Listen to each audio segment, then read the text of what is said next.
Nehemiah chapter 3. Nehemiah chapter 3.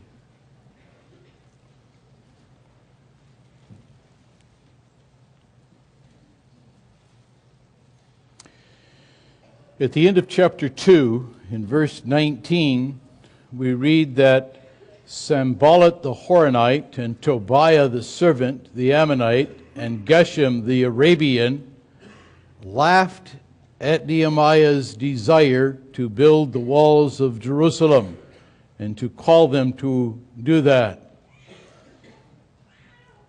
But Nehemiah's answer was, in verse 20, "The God of heaven, He will prosper us. Therefore we, His servants, will arise and build." And that was enough influence on the children of Israel in Jerusalem and round about to do that work. We're going to read this chapter, and we are to have it read with the same attitude that we would read Hebrews 11, a chapter that's full of names. Some of these are going to be tongue twisters. But the point is that if Hebrews 11 can be called the chapter of the heroes of faith, so can Nehemiah 3. Then Eliashib the high priest rose up with the brethren, his brethren the priests, and they builded the sheep gate. They sanctified it and set up the doors of it, even unto the tower of Meah.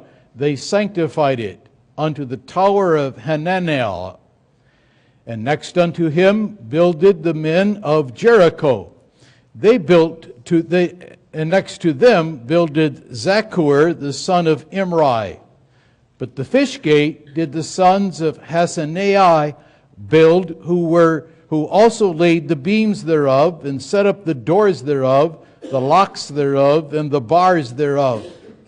And next unto them repaired Meremoth, the son of Urijah, the son of Koz.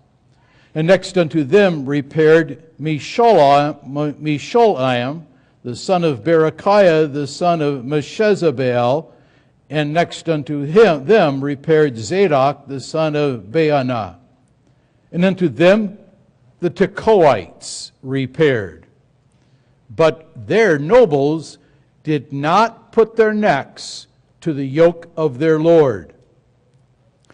Moreover, the old gate repaired Jehoiada the son of Paseah, and Meshullam the son of Bezadiah. They laid the beams thereof, and set up the doors thereof, and the locks thereof, and the bars thereof.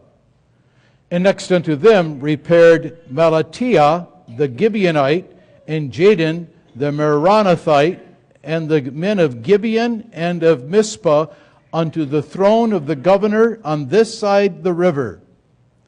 Next unto him repaired Uzziel, the son of Harhaiah, of the goldsmiths. And next unto them also repaired Hananiah, the son of one of the apothecaries. And they fortified Jerusalem unto the broad wall. And next unto them repaired Rephaiah, the son of Hur, the ruler of the half part of Jerusalem.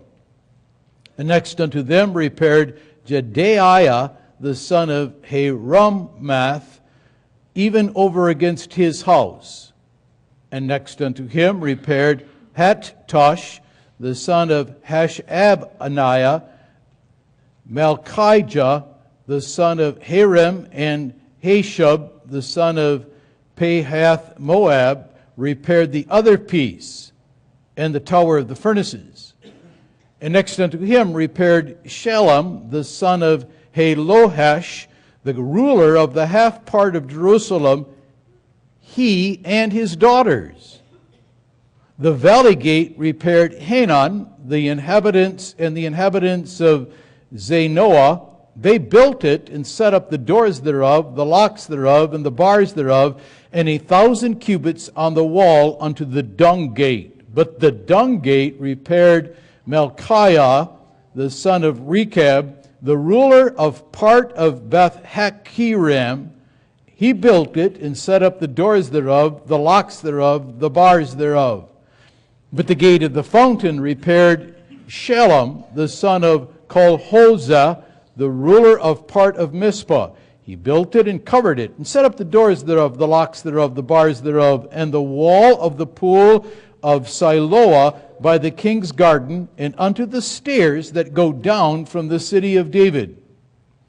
After him repaired Nehemiah, the son of Hasbach, the ruler of the half part of Bethzur, unto the place over against the sepulchres of David, and to the pool that was made, and unto the house of the mighty. After him repaired the Levites, Rehum, the son of Bani. Next unto him repaired Hashabiah, the ruler of the half part of Keilah, in his part. After him repaired their brethren, Bavai, the son of Henadad, the ruler of the half part of Keilah. And next to him repaired Ezer, the son of Jeshua, the ruler of Mizpah, another piece over against the going up of the armory at the turning of the wall. After him Baruch, the son of Zabbai, earnestly repaired the other piece from the turning of the wall unto the door of the house of Eliashib the high priest. After him repaired Meremoth, the son of Urijah, the son of Koz, another piece from the door of the house of Eliashib, even to the end of the house of Eliashib. And after him repaired the priests, the men of the plain. After him repaired Benjamin and Hashab over against their house. After him repaired Azariah, the son of Maaseiah, the son of Hananiah, by his house.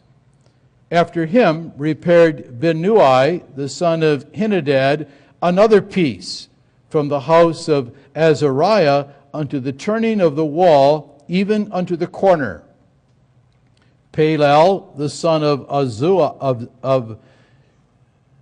Uzziah, over against the turning of the wall and the tower which lieth out from the king's high house, that was by the court of the prison.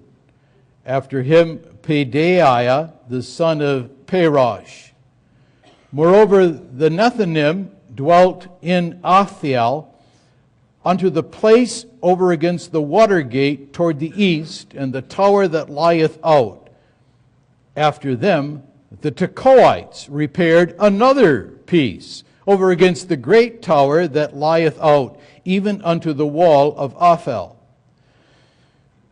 From above the horse gate repaired the priests, every one over against his house. After them repaired Zadok, the son of Immer, over against his house. After him repaired Shemaiah, the son of Shechaniah, the keeper of the east gate. After him repaired Hananiah, the son of Shelemiah, and Hanan, the sixth son of Zalaph, another piece. After him repaired Meshullam, the son of Berechiah, over against his chamber. After him repaired Malachiah, the goldsmith's son, unto the place of the Nethinim and of the merchants, over against the gate of Mifkad, and to the going up of the corner. And between the going up of the corner unto the sheep gate repaired the goldsmiths and the merchants. Let's also look at verse 6 of chapter 4.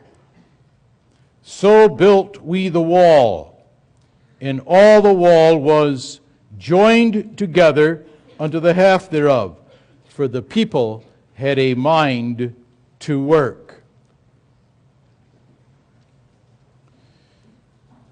We take the words out of verse 6 and use that as the theme for tonight. So built we the wall with a mind to work.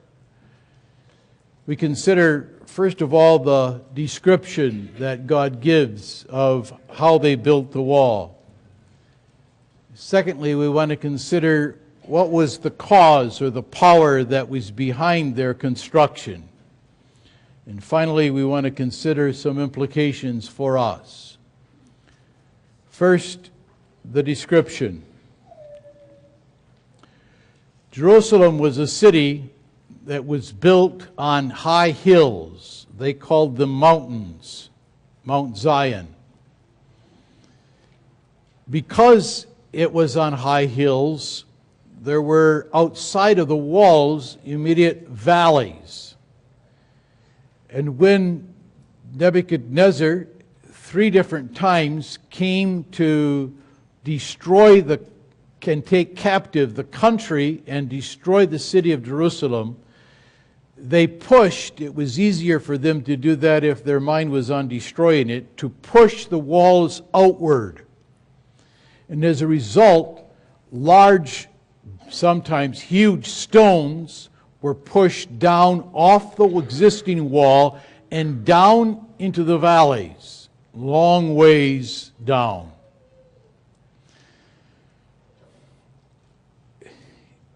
They didn't have cranes, and they didn't have bulldozers.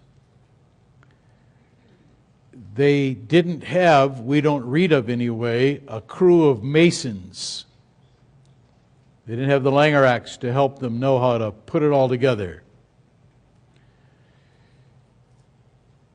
In order to have firm foundations, walls that were plumb, and in order to have, and this is important, the sections of the wall joined together and fit together,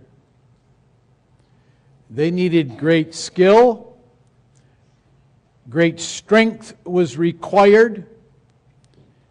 They needed, above all else, unity and cooperation. They needed to work together. And they had to know how to work together.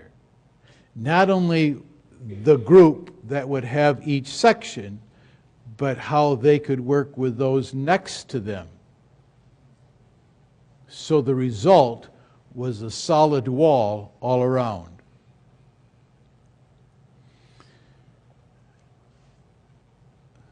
We have here in Nehemiah 3 a registry, God's registry of faithful builders.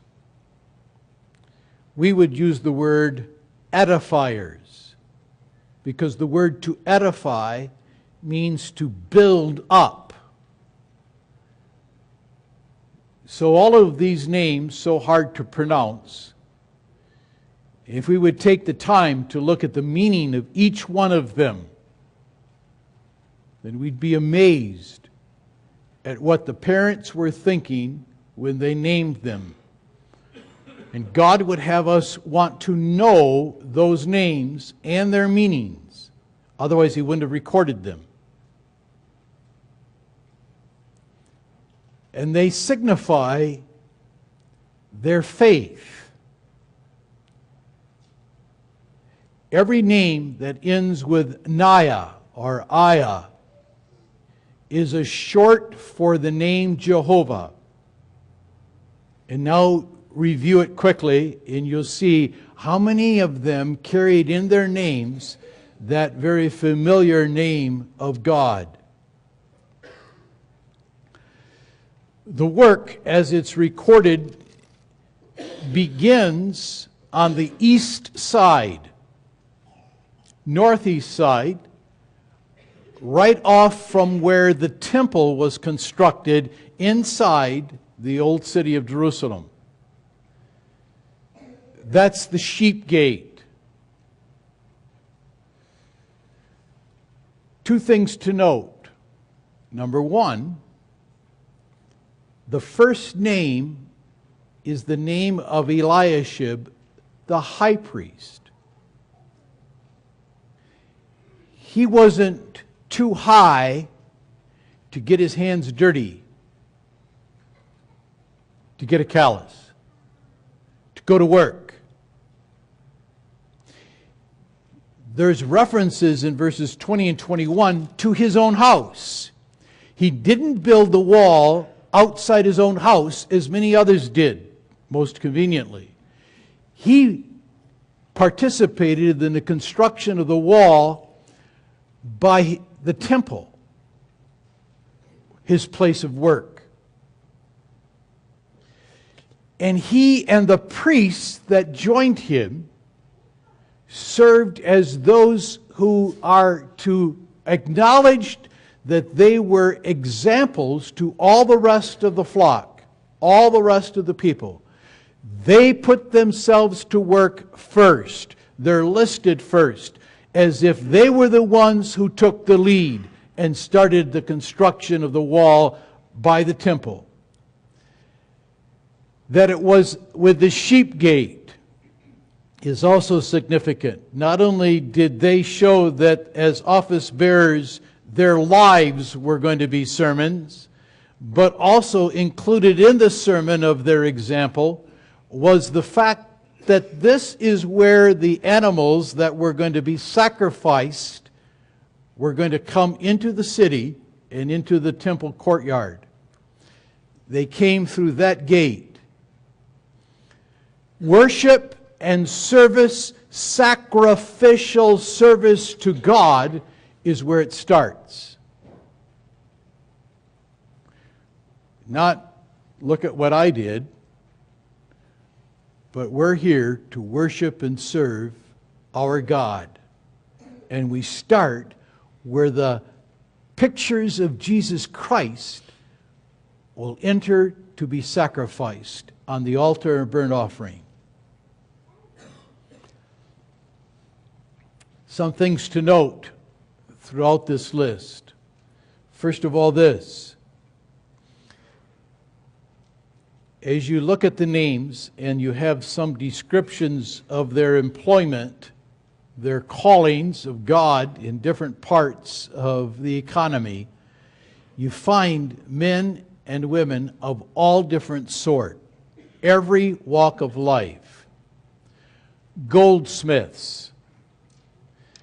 The apothecaries were perfume makers, merchants, rulers of parts of cities, daughters. Every walk of life. Some of them worked as a family in one section. Others worked according to their town. Still others worked according to their profession. The goldsmiths, in verse 8, worked together. The Tekoites from the city of Tekoa, approximately 20 miles outside of Jerusalem, came there to work. And they worked as citizens of one city together. Approximately half of the list here dwelt inside the city. The others lived outside of the city and came in to build this wall. They didn't have any direct protection or benefit from the walls themselves. They were building walls that were not of direct benefit to themselves, but they were willing to do that. They didn't start the work and say, well, what's in it for me? I'll help, but do I get some benefit? That was not in their mind. Some were of great influence, priests, rulers.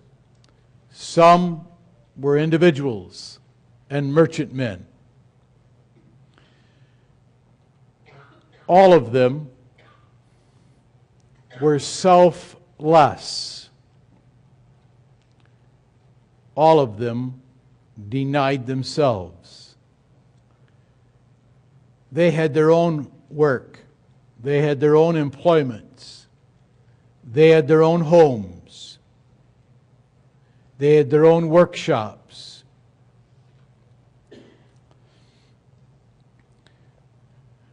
what is most selfless in some ways is found in verse 14, the record of Melchiah, the son of Rechab. The sheep came in one gate, but the sewer went out another gate. Open sewer, the dung gate. And he worked with his family and those with him with that smell for as long as it took. He worked selflessly, serving the cause of the whole and denying himself.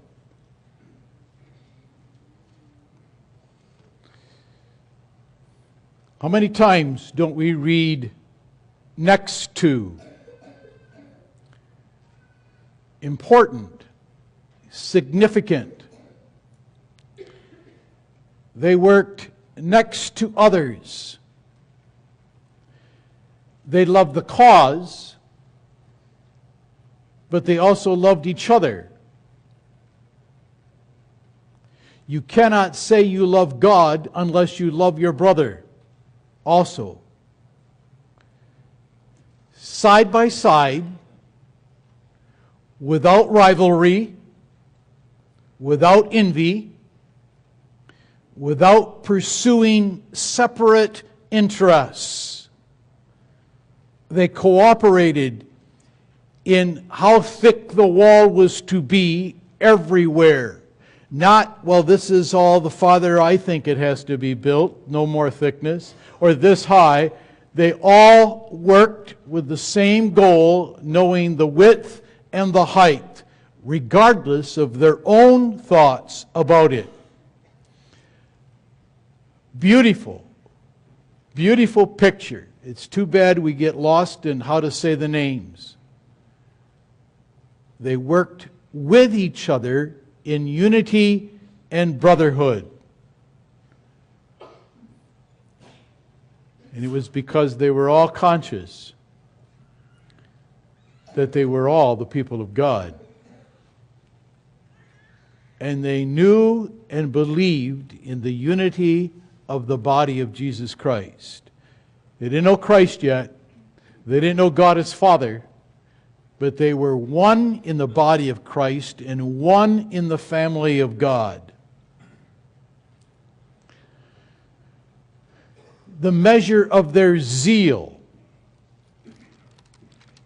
It is noted once that one worked earnestly. It is also noted that two groups worked in two sections. The Tekoites are mentioned twice. They did one section, and then they went over and they did another section. They didn't say, okay, we did our part, see ya. And Meshullam is mentioned both in verse 4 and in verse 30 as doing the very same thing.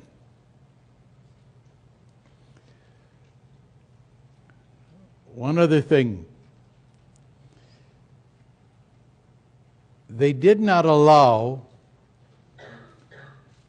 the shame of sins that were committed in their family to let their hands hang down to their knees.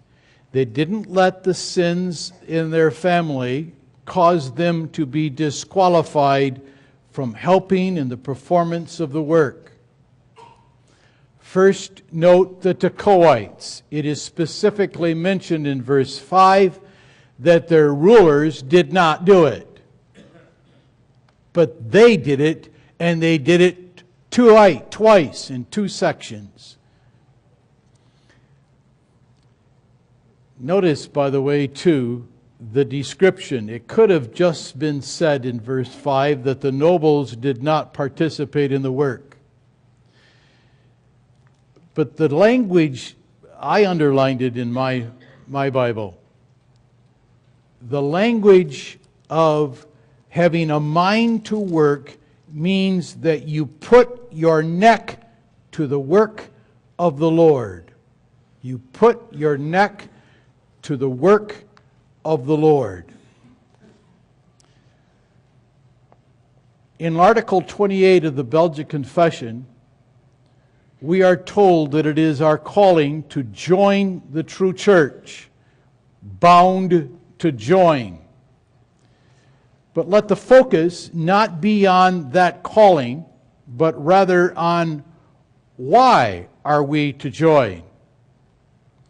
And there is a translation of this article that puts it this way: bound to duty, bound to join and unite themselves to the church in order to maintain the unity of the church in these three ways: submitting themselves to the doctrine and discipline thereof, bowing their necks under the yoke of Jesus Christ, but not their necks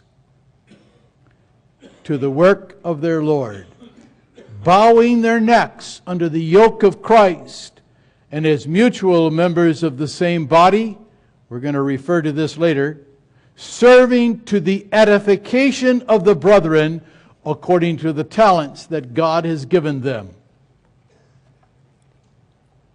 The Tekoites did not let the lack of leadership by their rulers prohibit them from going to work. In verse 4, there's a reference to Meremoth, the son of Urijah. Meremoth's grandfather had been put out of the priesthood because he had taken to himself a strange wife. That did not stop Meremoth from doing the work. The Meshullam that's mentioned in verse 4 and again in verse 30 had a daughter that was married to Tobiah, the same Tobiah that we read of in chapter 2 verse 13, who was in opposition to the construction of the walls of Jerusalem. Meshullam doubled his work and did not let the shame of what his daughter did in opposition to him stand in the way of his performance of this work.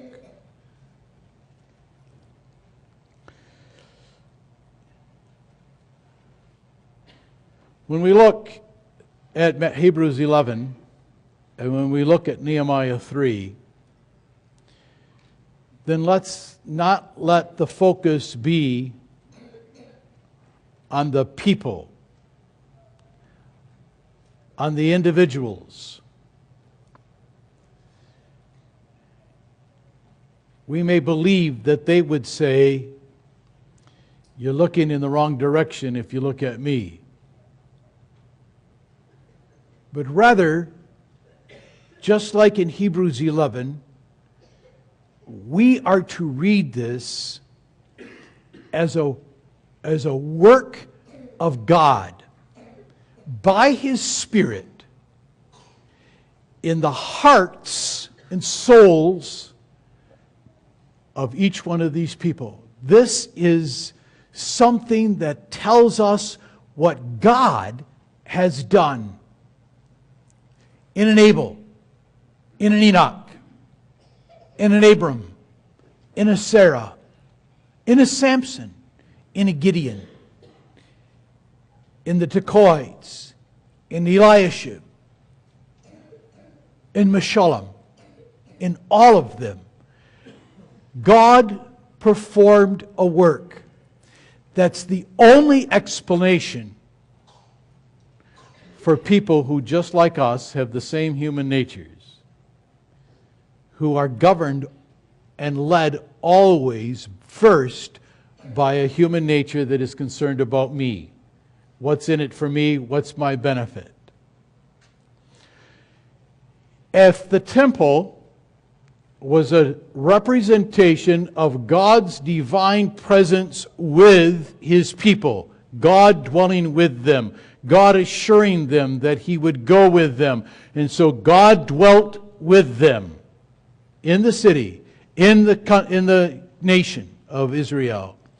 Then the walls were not fortifications to keep people out or keep people in, but rather were representation of the willingness of those with whom God dwelt to live and to work in service of all the others, to benefit those about them and to build them up.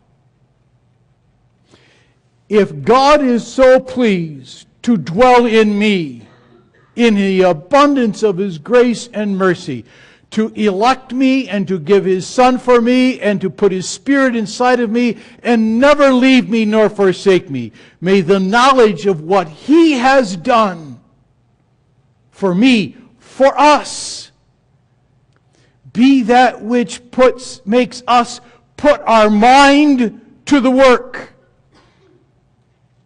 denying self, conserving others. And where does that service begin? Not in the Philippines, but right in your own home. Right with the brothers and the sisters that you allow to irritate you sometimes.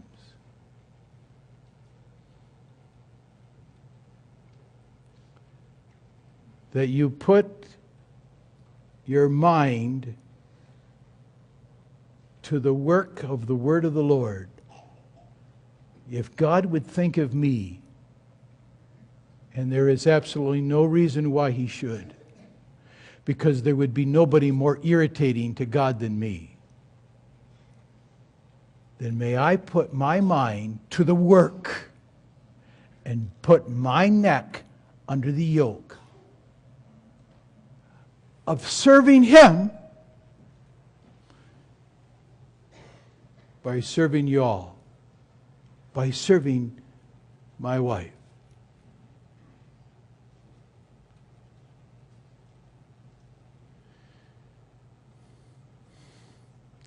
God only, in His abundance of grace, enables us, any human, to have that kind of a turnaround, that kind of a transformation of thinking.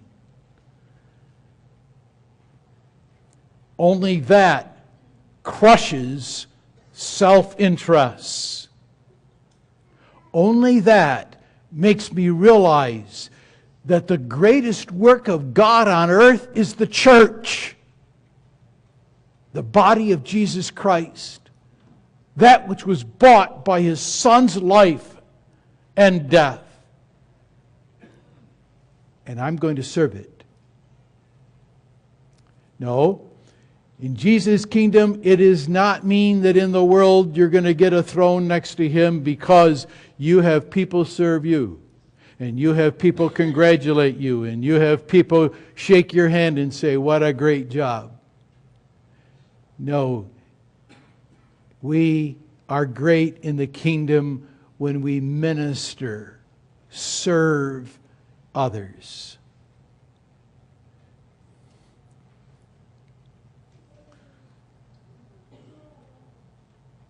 Are any of you Malachias? You're willing to work in the stench of what everybody else produces without honor?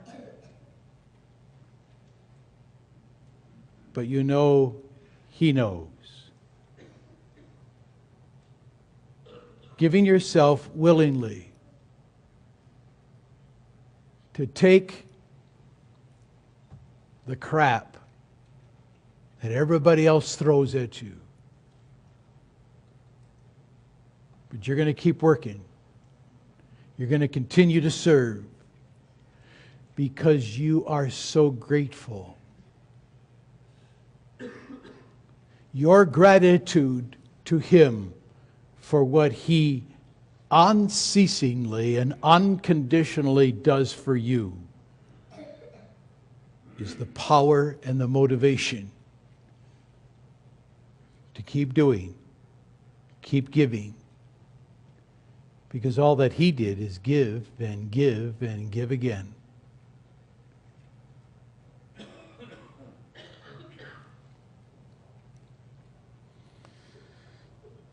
Is it not interesting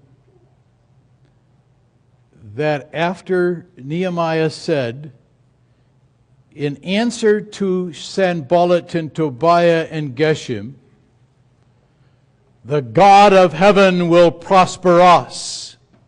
Therefore we, His servants, will arise and build. After he said that, you don't read his name. You don't read that he did or said anything. Yet he had to be there. He had to perform all the work of organizing them, telling them, this is your section, and this is your section, and you do that right which is beside your house, and you do that section. Now this is how deep, and this is how high. But we don't read a word about Nehemiah. And all that he had to do is the same thing every good leader would do, is set before the people what God has done for them. How precious they are in His eyes. How important He notes them to be. How their names are written in His book of life and no one can erase them out. And they can't erase themselves out. That awareness of their identity and the importance of the cause of the unity of the body of Jesus Christ. That's all He did. The God of heaven will prosper us. He set that before them. Now they had to be aware that there was the Sanballat and the Tobias and the Geshem and the Samaritans of the people round about. But just as Nehemiah earlier did not answer Sanballat and Tobiah with the letters of authorization from Artaxerxes and said, see, we can, we may, but looked up and said, we've got a higher authority than Artaxerxes. We've got the God of heaven. And when you lay yourself down to bed, or you get up in the morning, or when you're really ready to break forth in anger and wrath,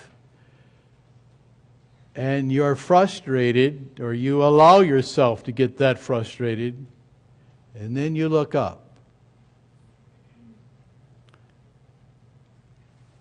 and you see Him whom you are serving, and you see what your burst would do to the unity of the body,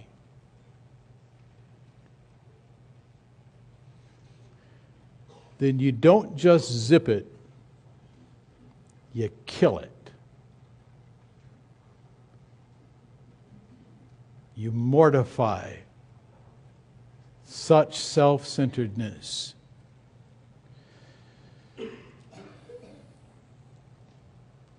The dominant impression in reading Nehemiah 3 is that each group worked cheerfully.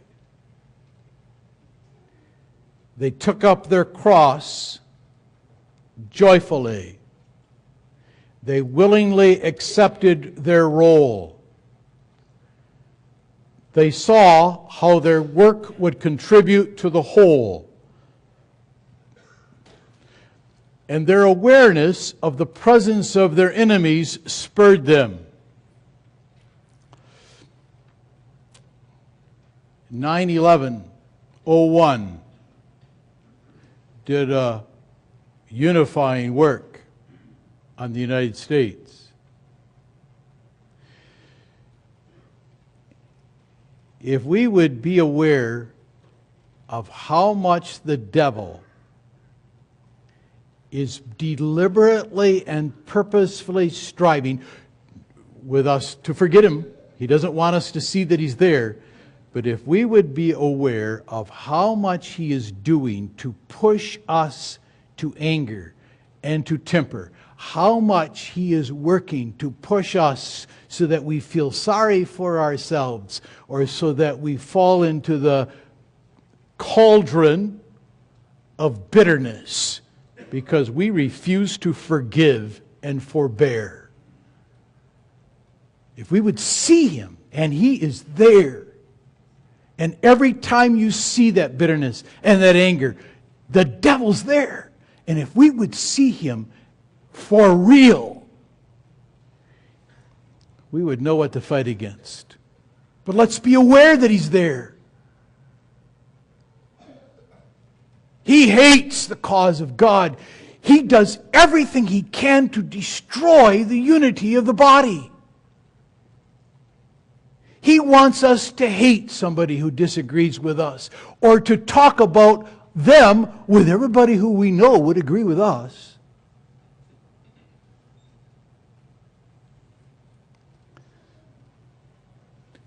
Their willingness to work is a display of the power of grace very actively at work in the minds and souls of each one of these men whose names are listed here. They gave themselves to the cause of God out of gratitude. God did that work, and that they kept at it day after day until they had completed it. That they did it joyfully and cheerfully is a display of the work and the power of God's grace.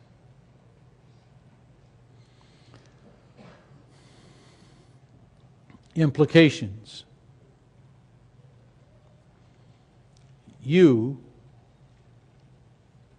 and I, not just the office bearers, you all, every day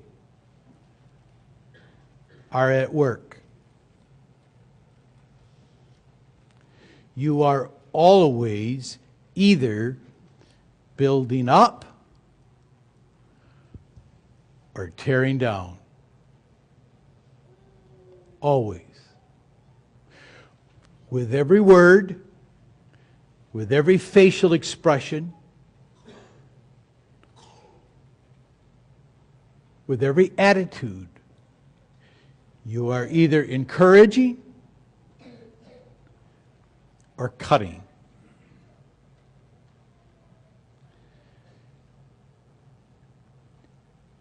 Do all that you can to make sure that what you believe and how you live,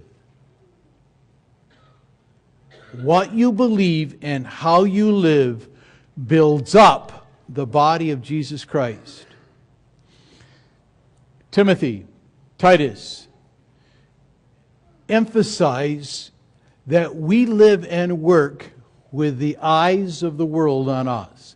Sometimes we come to church and we're very, very worried about the eyes of other people. How long does it take to find the book of Nehemiah? Quick, make believe that you found it. We're worried about each other.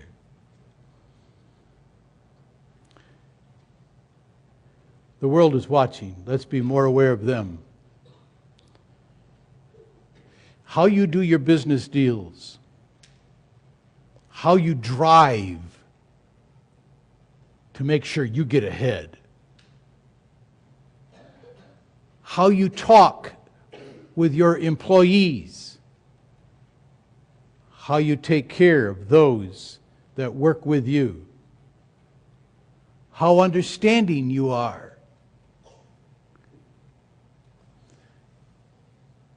All of that plays a role in the edifying of the body of Jesus Christ and the edifying of those that are next to you. That expression, as mutual members of the same body, serving to the edification of the brethren, according to the talents that God has given. Every one of us have different talents. Every one of us have a different place in the wall. Every one of us have different relationships with different people. God's given you opportunities, one right after another, to serve, to build up. It means that you so love the truth, you so love the God of the truth, you so love the work of the God of the truth, you so love those in whom God has performed the work of salvation.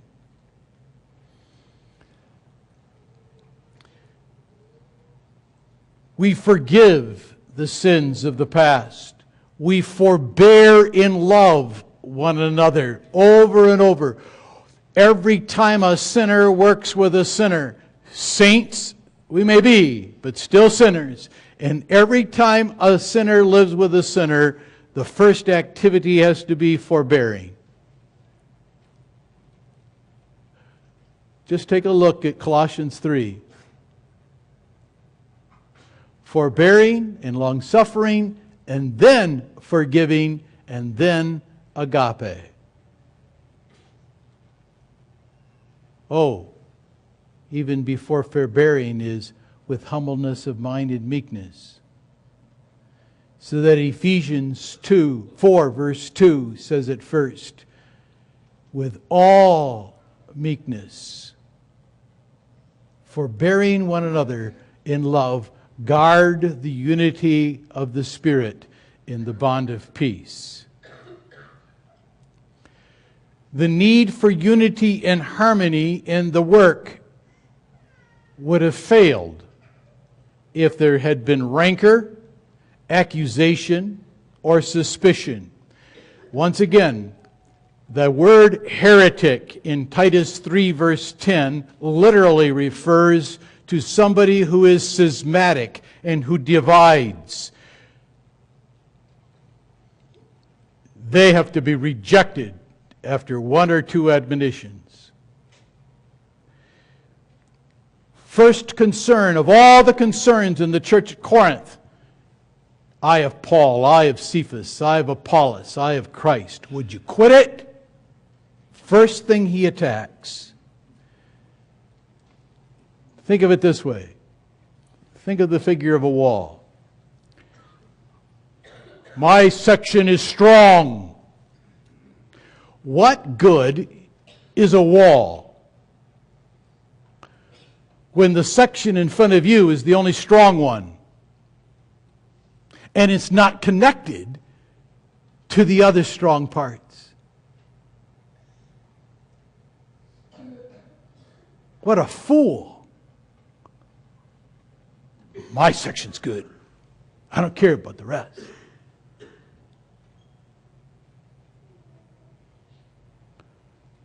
And the walls come tumbling down. Each of us are to focus in our own place on serving, building up, encouraging, edifying. Each one of us have different abilities. Use all of the talents that God has given to you, not to advance yourself, but to serve the cause of everyone else and the cause of the whole. We stand in one faith, and we stand together. Amen. Our Father, we pray thy blessing of thy holy word. Bless this truth of the good news of what thou hast done in us and for us, to our understanding, but especially to our hearts. And may we give ourselves willingly in constant service to thee and each other. For Jesus' sake, amen.